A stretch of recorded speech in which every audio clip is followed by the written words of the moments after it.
தாம்பரம் மாநகர காவல் எல்லையில் மேடவாக்கம் புதிய காவல் நிலையத்தை தாம்பரம் காவல் ஆணையர் அபின் தினேஷ் மோதக் திறந்து வைத்தார்.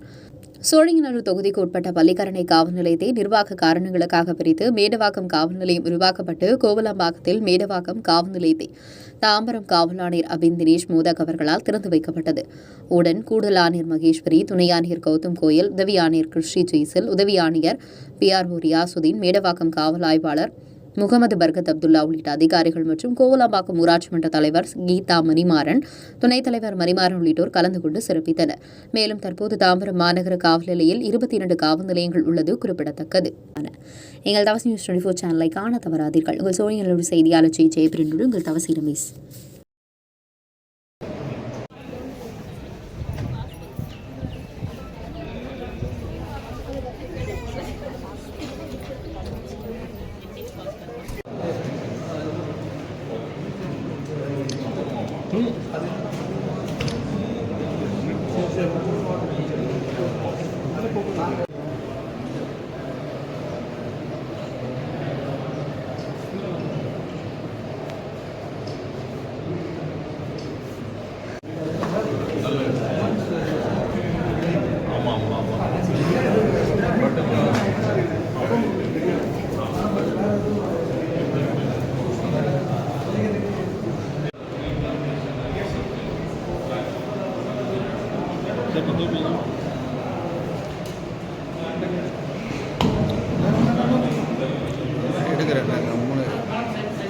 எப்படி வந்துடலாம் மேடம்?